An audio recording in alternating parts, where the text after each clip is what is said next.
So what do you need to know about the crime of burglary in the second degree here in Huntsville and Madison County, Alabama? Of course, what you need to know is, well, what is it? So let's talk about it.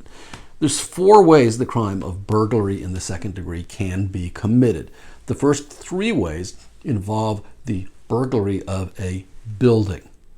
The last way involves the burglary of a dwelling. What's the difference? Well, a building can be, a warehouse, an empty garage, your tool shed, anything of that nature. But a dwelling is somewhere where a person lives, either an apartment or a home.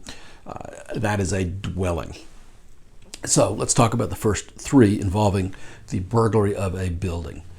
If a person enters a building with the intent to commit either a theft or a felony in that building, and one of certain factors is present, it makes it a second degree burglary. So what are the 3 factors?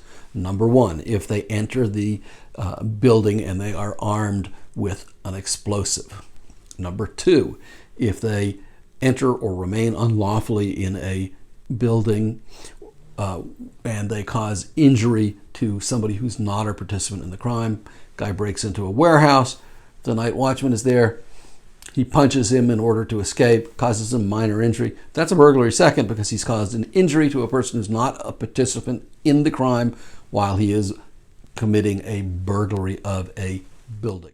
The third way would be if somebody enters a building while armed with a dangerous instrument or a deadly weapon, or if while in the building they acquire a dangerous weapon or a deadly instrument, dangerous weapon, and they cause injury while effectuating their escape from the building or while in the building. Now, in that particular version, if somebody breaks into a building and they acquire something that could be considered a deadly weapon or a dangerous instrument, and they just flee with it, that doesn't count as a burglary in the second degree. So if somebody breaks into a warehouse and he steals, a machete from the warehouse, but doesn't threaten anybody with it, he just runs off with it, that would not be a burglary second because there was no threatened use of it, and he didn't have it going into the building. And so that's how that would work.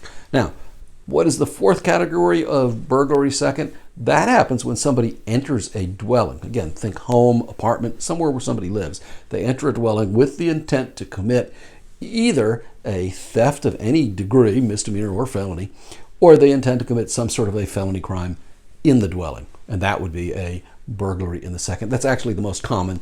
You break into somebody's house, you're intending to steal anything, it's a second degree burglary.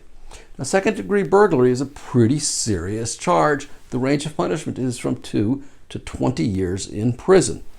If you or somebody you love is charged with this crime, you really owe it to yourself to get the best lawyer, and I think that you should get a lawyer as quickly as you can because we lawyers need time to do the various things that we lawyers do. At any rate, if you'd like our help, just give us a call. Our phone number is below. I hope you found this video to be educational and informative, and thank you for watching.